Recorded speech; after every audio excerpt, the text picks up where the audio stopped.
I forgot something. Oh well. All right, my curious little chaos magnets. Welcome back to the Dark Razor Chronicles, Season 4, Episode 11, Lead into Gold, Horses into Myth. Last one of the season, so don't blink, sneeze, or get distracted by shiny objects, because this one's important. Now, if you somehow missed the last episode, hoo boy, you missed a lot of feelings. We finally stopped running, drank enough small beer to drown a mule, and ended up in a tiny room with one bed, two awkward humans, and yours truly, hero, scholar, emotional support animal. Sharael got swoony, Cullen got thoughtful, and I got pickled. For science. Again. There were blushes, glances, gentle caresses, and before you start getting ideas, no, I didn't watch. Okay, I watched a little, but only in case they needed a safe word. Anyway, morning comes. They didn't need a safe word. Cullen's all gentlemanly, Sharael's hiding under sheets like a guilty pastry, and I'm sitting there rocking a beard made of soap suds. Real dignified moment for everyone involved. Now the Razor's still missing. The city of Larose is waking up, and we're going for it faster than Cullen can say, "Don't drink that." And I will. Absolutely I will. So tighten your straps, tilt your mugs, and brace your whiskers, because what comes next might just crack your ass. Oh, wait, you've already done that. Fine then, because this is Season 4, Episode 11, the end of one road and the start of something sharper. Cullen, Avon. In the tavern, I find a table that lets me face the main door. I watch the stairs closely, thinking about last night. She touched my back. It wasn't an accident. It was a long, deliberate caress. She was drunk, I know. That's why I didn't respond. It would have been a mistake. Something tugs at my hair. I swat it away, then again, before realizing Dagar's on my shoulder, trying to braid it. It's too short, I mutter, swatting half-heartedly before giving up. He doesn't attract attention doing this, though how, I don't know. So I let him play. Here you are, mister. A young girl says, no more than 13, with brown hair and bright eyes. In one hand, she balances 2 wooden plates of broken eggs sprinkled with pepper, fried potatoes, and onions. In the other, 2 pints of small beer. The smell makes my stomach growl. Oh, look at you. Aren't you a cute puss? She hesitates, her brow furrowing. Mister? What is that on your shoulder? The ugliest cat in Larose. More like the ugliest cat on Van Isle. Are you sure it's a cat? Meow. My stomach knots, but she seems to miss it, too distracted by his wide grin. I sigh. He's a lot nicer than he looks, I suppose he'd have to be. she replies, setting the plates down. It'll be 11 coppers for all this. Her eyes dart to Dagar, who's now perched beside one of the beers, half empty. Did you already drink from this? She glances at me, her nose wrinkling. No, you couldn't have. I must have brought it this way. Sorry, I'll get you another. No, that's fine. It's his. I nod toward Dagar, who leans the mug back with both stubby paws and takes another slurp. Oh, he drank it? Probably. Can you bring me one more for my traveling partner? She'll be down shortly. I dig into my pouch, pulling out 2 silver pennies. Keep the rest. Thanks, mister. I'll be right back. Dagger snickers into his beer. I flick his ear. Don't attract attention. I shift in my seat, stretching out. No breastplate this morning. Feels good not to carry the extra weight. I think I'll leave it off while we shop. No point wearing it through crowded markets. Sharael descends the stairs, her steps soft but deliberate. She looks refreshed, hair brushed, face calm, but her smile is different. It's small, controlled. It's the Sharael I first met. The white circle Sharael, focused and calculating. I don't think I like white circle Sharael as much. I preferred the one who smiled freely, who stumbled into bed last night, drunk and innocent. She sits across from me, glancing at the plates and the half-empty beer Dagar has abandoned. Without hesitation, she slides the mug toward Dagar, who chirps happily and hugs it to his chest. Looking at her breakfast, she says, It looks wonderful. "Another beer's on the way." I know. Dig in. We have a busy day ahead, but nothing, I hope, like last week. Last week? I do a quick count, waking in the clearing outside Larose, the thinning into Sansa, meeting Sandra, spending the night in her cabin, the werewolf attack, the dungeons beneath the temple, the fights, the traps, the summoning. It has been a week. A long one. The barmaid returns, placing another beer in front of Sharael. She lifts it toward me in a silent toast. I raise mine and knock it against hers. Dagger, his face already dripping with foam, sits beside his mug, waiting. One more towards the floor, right, Sharael? He says before dunking his head back into the beer. We eat quickly, the silence between us thick but not uncomfortable. I watch Sharael dig into her eggs, chasing each bite with gulps of beer. I wonder how often she's had meals like this, simple but hearty. I decide not to ask. When the plates are empty, we sit nursing our drinks. She fidgets, her fingers tracing the rim of her mug. I can tell she wants to talk, so I push her. What's on your mind? She glances around the room, ensuring no one's listening. Then she leans closer, her voice low. I don't know how to broach the subject. My heart leaps. Is she going to talk about last night? About her feelings? So soon? The Oathsworn will come. I can't tell if I'm relieved or disappointed. I don't know when or how many, but they will come. And they will find the razor, with or without us. I shrug, not sure if that's a bad thing. If the Oathsworn get to the razor first, she can claim it back from the loyal. Or maybe they'll arrive in time to help us retrieve it? I want to get the razor back before they realize we've lost it.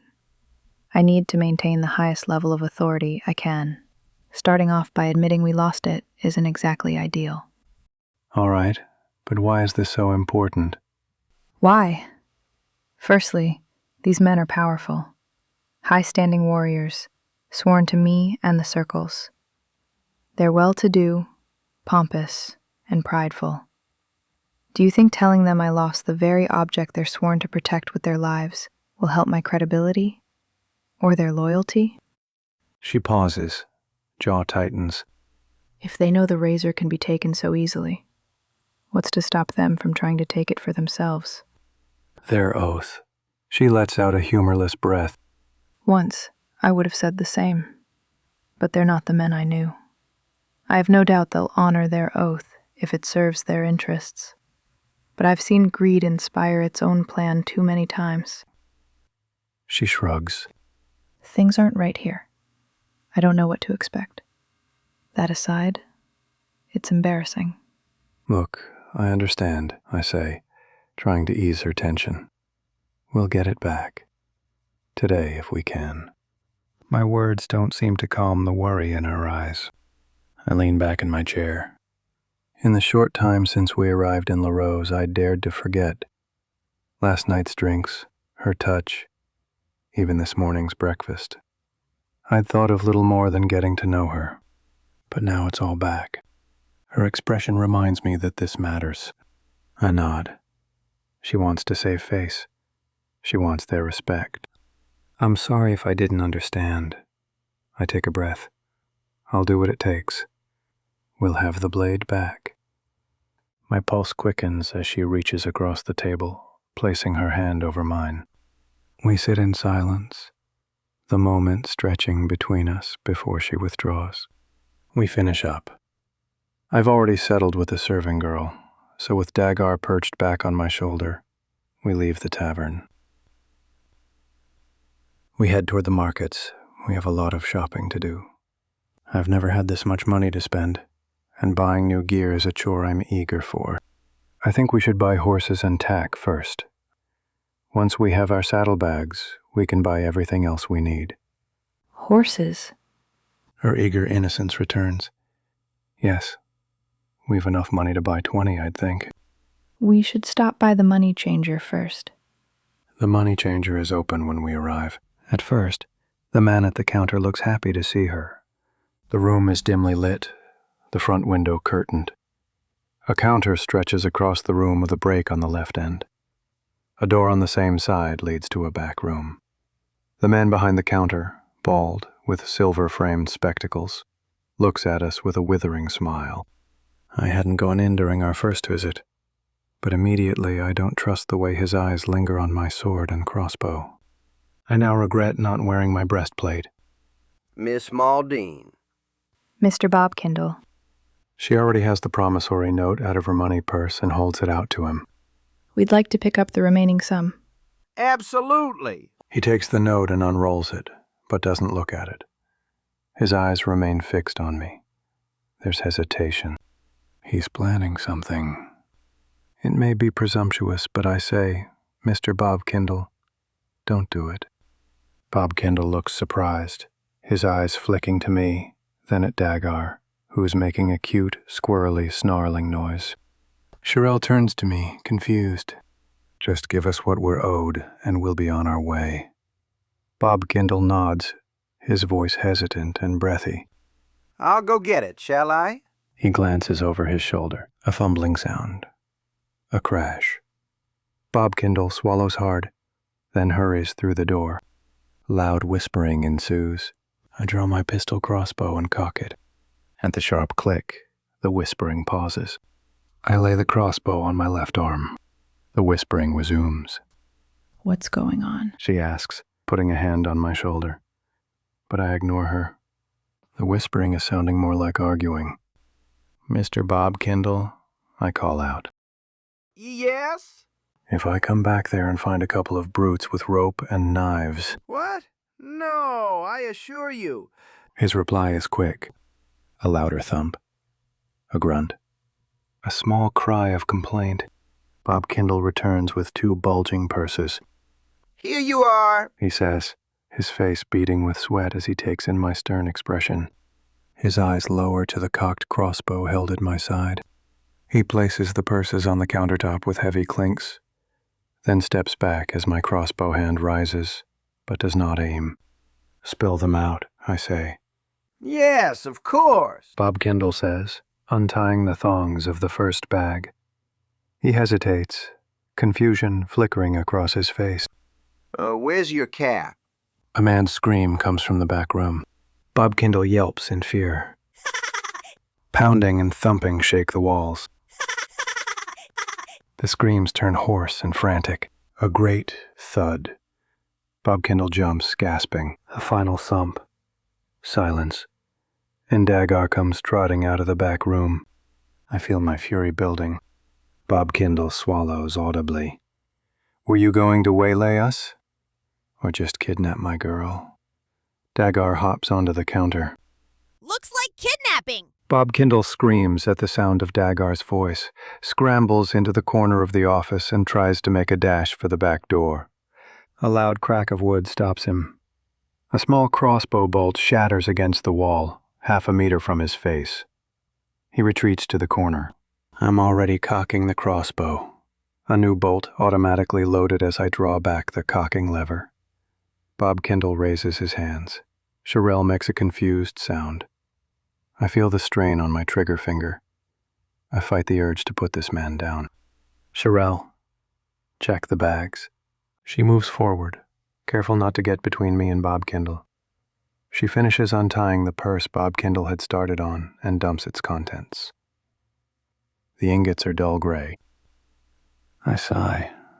What to do now? Sharael glances at me, not understanding. Her mouth shows a faint hint of that smile I like, her cheeks bunching slightly as if she thinks everything is fine. It's lead, not worth a damn thing. Her faint smile vanishes. I exhale slowly, staring at Bob Kindle.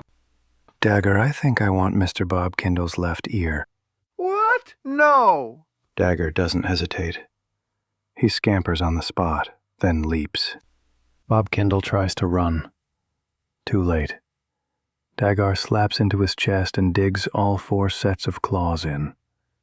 But he falls silent the moment Dagar's cold blade touches his throat. Mr. Bob Kindle, I say calmly, I'm jesting. What would I do with just 1 ear? His chest heaves. Sweat beats down his temple. But, I continue, my patience with people like you is thin. I lean in. Where's the rest of our money? Bob Kindle doesn't answer. I don't think he has it here. How long will it take for you to fulfill our exchange? Not long. Can you do it by this afternoon? Yes, of course. His voice a high, nervous gulp. How much do you have on hand? Just then the door opens. A middle-aged man in a silver helmet and breastplate steps inside. Bob Kindle lights up with hope. Oh, help! I'm being robbed! I don't hesitate. I kick the door, hard. It slams back into the watchman's left arm. The force spins him into the wall beside the doorway. My sword is out with a sharp thrum, its edge pressing against his throat. My crossbow stays trained on Bob Kindle. God's crikey, kid! The watchman blurts. Would you like to change your story, Mr. Bob Kindle? The watchman breathes fast, but he knows not to move. Bob Kindle starts stuttering. Sharael, go find the promissory note. She nods and moves around the counter. I step back from the guard, but my sword stays ready. He was going to waylay us. I'm sorry I shoved you, but I didn't want you to get the wrong impression and start something we couldn't stop. Sweat has already broken out on the guard's face. He nods, but he doesn't look convinced. I promise, I'm not robbing this place. I gesture toward the pile of dull gray ingots. You'll see the note and the lead Bob Kindle tried to pass off. There's a man in the back. Hanging from his boots. Comes Dagger's shrill voice. Bob Kindle shudders and gasps. He starts to slide down the wall, jolts back upright when Dagar's blade presses closer. Sorry. Hanging from his boots, I continue. You'll find plenty of evidence he meant to kidnap my girl. The guard nods slowly. Sharael's face is still a mixture of confusion and maybe hurt. Where is it? She slaps him, hard. In my left, right pocket. Dagger shifts his blade. Sharael jams her hand into Bob Kindle's pocket. She withdraws a folded note. Opens it, reads quickly. She nods. This is it. Show the guard. She crosses my line of sight. But Dagar keeps Bob Kindle pinned, so I'm not worried. She hands the note to the guard. His eyes flick over it. Not enough time to read, but enough to recognize. I heard the screaming.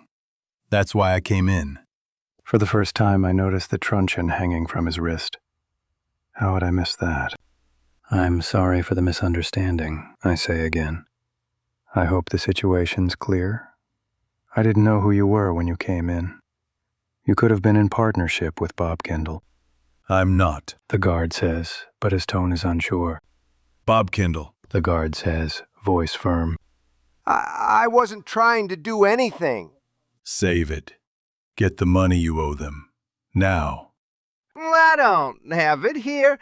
Gotta get it. Oh, you don't got it in the strong box under the floorboards. Bob Kindle freezes. Or the one behind the bookcase in the back. Bob Kindle's face drains of color. The guard smirks. All right, I'll just mosey on over to see Janie, shall I? Maybe she knows where your money's hidden. Fine. It's in the back, in the strong box, behind the shelf on the left. The key's in my left pocket. Sharael, I whisper. You take care of it. She slaps him again, harder this time.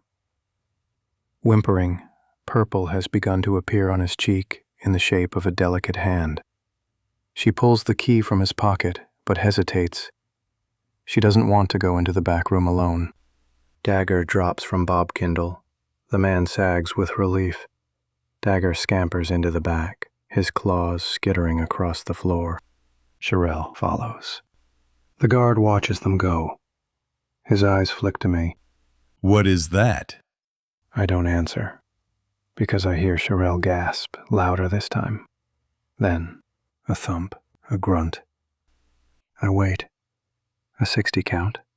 Some bumps, thumps, clinks. Then Sharael returns with a handful of gold ingots. She lays them on the desk and counts 7.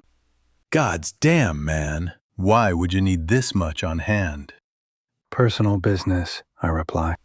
Sharael scoops the ingots, but looks unsure where to put them. Use the purses. She dumps the lead ingots out of one purse, then fills both with the gold. I'll take it from here if that's all of it. He owes us a bit more, I reply. Well, I'm sure Mr. Bobkindle can come up with the rest soon enough. I nod, sheathing my sword, though my crossbow remains cocked. I'll be back before supper to collect, I say to Bobkindle. I expect it ready. Bobkindle nods eagerly, then winces, clutching his head. We'll be off, I say, opening the door. The guard steps aside, which is a good sign. Sharael leads, Dagar follows, and I step out, pulling the door shut behind me. I nod toward the market. Come on, let's make some distance. Sharael protests, but yelling erupts from inside the money changer's shop. It doesn't sound like a disagreement, it's the watchman, and he sounds furious. Cupping the purses to her chest, Sharael hurries to follow. We make it 4 blocks before I pull her into an alley to check that no one's following. Here, I say, motioning for her to hand me the purses. We take a few moments to rearrange ourselves. I add the ingots to the purse around my neck, but they're heavy. We'll need to figure out how to carry them better. What was he going to do? Rob me? She knows what he was going to do.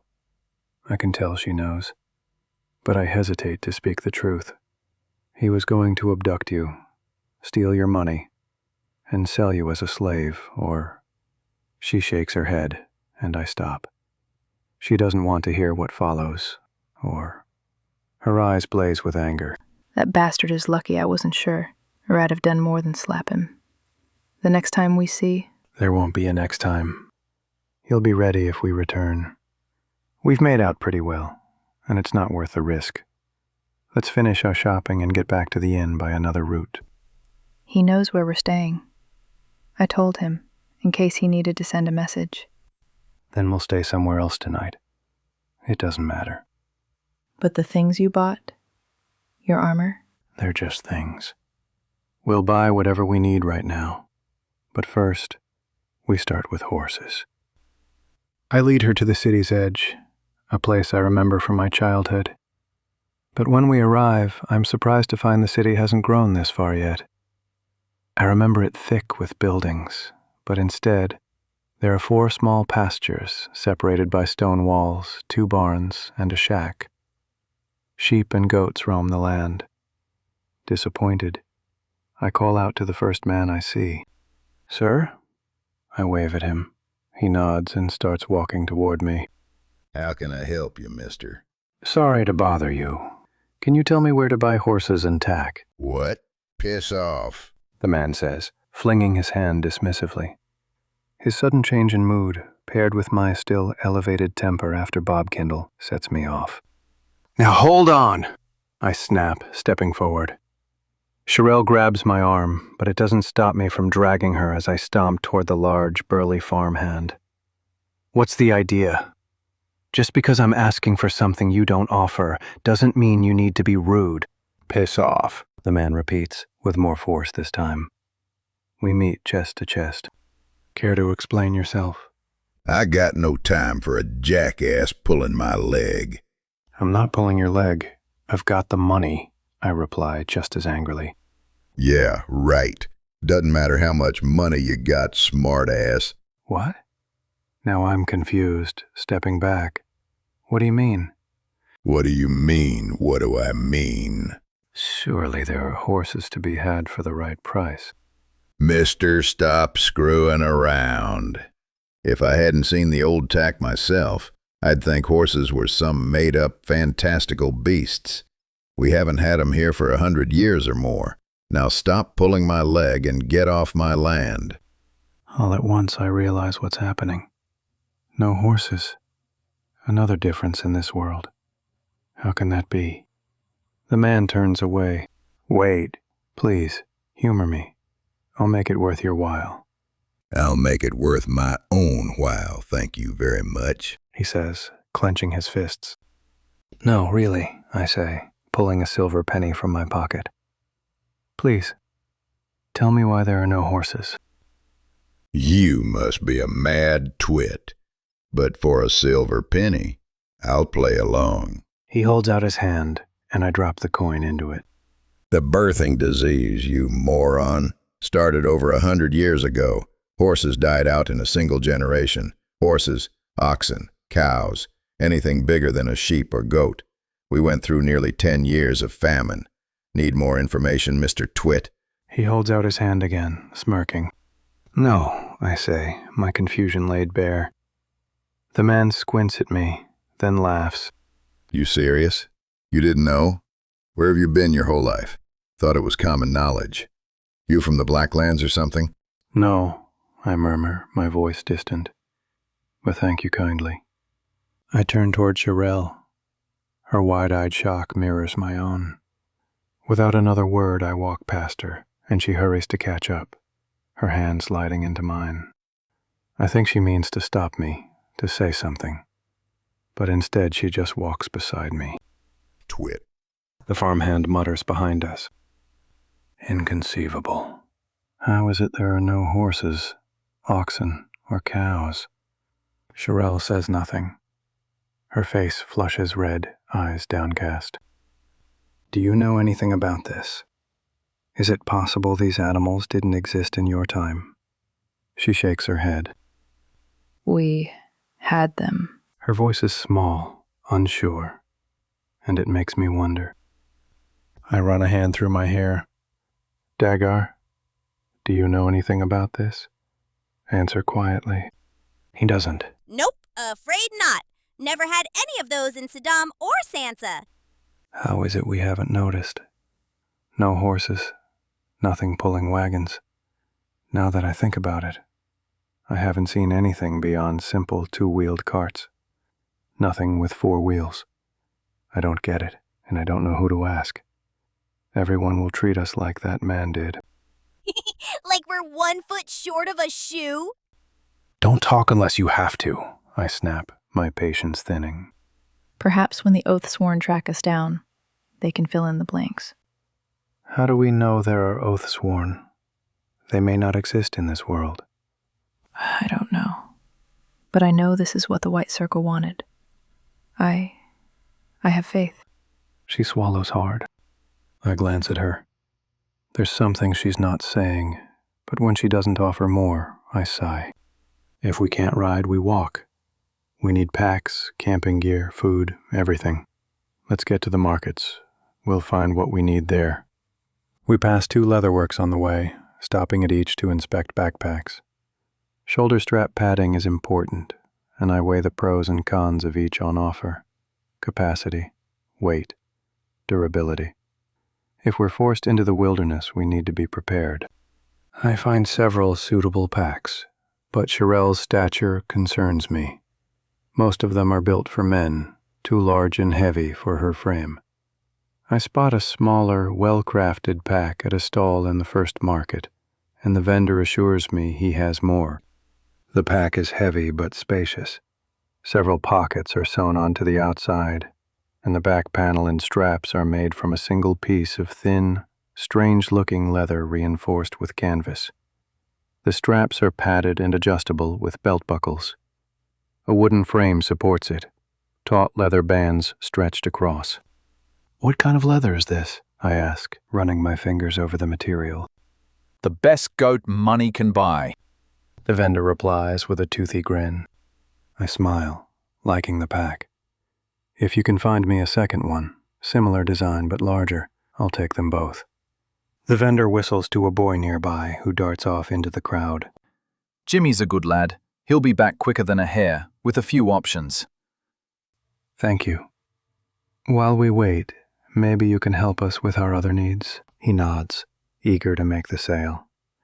We browse the market, picking up new clothes, water skins, bedrolls, tarpaulins, rope, twine, pitons, a small cooking pot, tea, 2 belt knives, forks and spoons, flint and steel, hardtack and jerk for a week, first aid supplies, bandages, iodine, needles, and thread.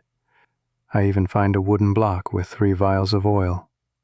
Lastly, we buy 2 long travel cloaks with hoods. By the time we return to the leather vendor, it's past noon. Jimmy has returned with a second backpack, this one larger, designed for a man's build. I test its weight, then nod in approval. Perfect, I say. With the vendor's blessing, we spend half an hour behind his stall, arranging our purchases into the 2 packs. So, where you headed? Parton, I lie. Parton, eh? Visiting family or starting one of your own? He winks. Sharael lowers her eyes, pretending to adjust her pack. Visiting family. You been that way before? No, I lie again. My brother moved there with his wife. First time making the trip. Well then, make sure to avoid the North Road. The North Road? By way of Williamshire? Exactly. Williamshire hasn't been there in 100 years. You take the West Road, don't make any mistakes. Anyone who takes the North Road, well, they don't come back. The West Road, I repeat, filing the information away. That's right. You don't want to get caught in the thinning. Gods know where you'll end up, or if you'll end up anywhere at all. People who walk through there vanish. No one goes out that way anymore. Thank you, I say, lifting my pack onto my shoulders. Sharael threads her arms through hers, adjusting the straps with an adorably determined expression. I pay the vendor what I owe without haggling, and he seems genuinely pleased when he bids us farewell. Dagar leaps onto my pack, his claws scratching the new leather as he climbs. Jimmy, look! The vendor says, pointing at Dagar. The boy's eyes light with wonder. Hadn't he noticed Dagar before? Even the guard at Bob Kindle's acted like he hadn't seen him before he spoke. I lead Sharael away from the market. The further we walk, the thinner the crowds become. We should find a new room, somewhere with a door we can lock. Now that we have all this new gear, I don't want to be robbed. Perhaps we should seek, it first. Or at least verify its location. I'd hate for it to be getting further away while we shop. I nod, though I'd prefer to stash our packs first. Understood, I say. But we don't want to confront anyone while weighed down with gear. We need to be able to move quickly. All right. Whoever has the sword will be a powerful foe, I warn. That's if it still accepts him. Accepts him? She looks at me, then points toward the Temple of Caracas, now looming into view. We adjust our course, heading in that direction. I know what should have happened. The Razor's law is simple. It binds a contract once the petition has been satisfied. The rules of the petition dictate that the Razor must be won in combat. A win is determined by the victor's intentions. If the victor intended to kill but only incapacitated you, and you later return to health with the intent of reclaiming the She glances around again. Razor, it would reject the current bearer in favor of you. But if the petitioner intended mercy, Then we'll have a problem. My voice hardens. You suspect he intended mercy? yes, Her gaze meets mine, her concern clear. Facing a man who meant to kill. Well, that's murder. Maybe I could show him the same mercy he showed me, but that would leave him free to follow. But Sharael shakes her head. if he's taken the Razor knowingly, he knows what awaits him. No one would possess the Razor willingly and not expect to be challenged. He attacked you, don't forget. With mercy. We'll see. I shake my head at the predicament. How can a sword decide? I believe in magic enhancing a blade, making it weightless, sharper, even indestructible. But to give it the power of decision? How many variables did its creator consider?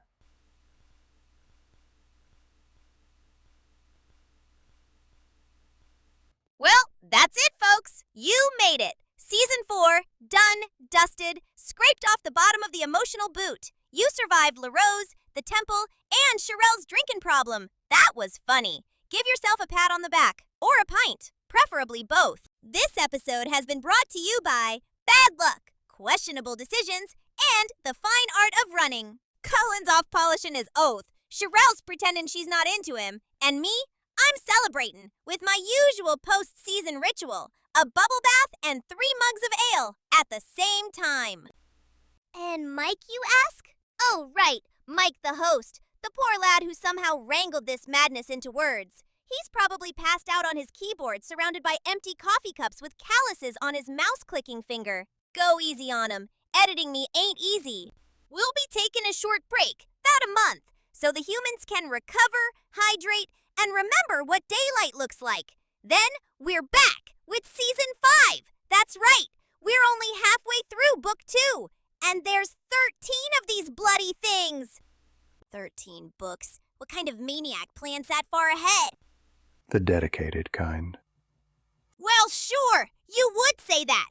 I mean, we gotta see where this awkward tension goes, yeah? Well, it's not tension. There's no tension. Right. None. Absolutely none. Oh, sure. Because nothing says no tension like synchronized denial and flushed cheeks. You two could power a furnace with that heat. Dagger. What? I'm just saying, if the Razor ever needed a recharge, we'd just park it between you two and let nature take its course. You're insufferable. And yet, completely adorable and irresistible. So go on. Click those 5 shiny stars. All of them. You hear me? 5. Not 4. 5. Tell your friends, your enemies, and that one coworker who smells faintly of chicken soup. Drop a review. Share the show. Lick a frozen doorknob this winter. Every lick, click, helps keep the razor sharp. And who doesn't want something sharp in their pocket? It keeps the magic flowing and the madness rolling. So, oh! I nearly forgot. You know this is where I usually start telling you what to do. Promising that if you actually do it, there'll be surprises. Something to make it worth your while. Well, I've got me a big Fargan surprise. Fargan, that's a good one. Mike's finally cracking open the vault. Aye, that one. The dusty box he swore would stay sealed till the moons caught fire and the writer himself was dead. Well, okay, my word's not his, but he's finally said okay. Okay? I mean, that's so exciting. What's inside, you ask? I'll tell you. 7.5 hours of pure madness. He's gone and jammed it into Patreon under something he calls the Apocrypha, whatever that means. Sounds fancy, but really, it's just an invitation to yank your skivvies off and cannonball into the Dark Razor Pond at midnight. What's more exciting than that? There's lots of things you say? Oh, I see. But this is an alternate timeline, an alternate universe. It's a big old sack of secrets I'm not supposed to talk about, but I absolutely will. And before you ask, yes, I know exactly what's in there. I've seen the forbidden scribblings. Hells, I was there for a lot of them. They bite. If you're impatient, and I can see some of you are, can't wait for more? Want the madness now? You know what to do. I mean, I've been telling you for weeks and weeks. You head over to my lair, mikecarmel.ca. That's MikeCarmel.ca. And while you're there, crawl through the secret portal to our Patreon. That's right, over at patreon.com/c/Dark Razor Chronicles. You get early episodes, behind-the-scenes chaos, maybe even a drunken outtake or two if Mike forgets to lock the folder. But most important, you get the Apocrypha. But there's more. I'm not authorized to say this bit, but when the cat's away... Okay, I know I'm the cat. So when Sharael and Cullen are away, and Mike's off on a drunken stupor, I tend to spill beans. I mean, really spill them. You try using a pot on a hot plate with my tiny little paws. Anyway, Mike, he's got like 33 more hours of this stuff. This first release is just the beginning. Dagar? Oop, shit. Caught clawed-handed. Bye-ya!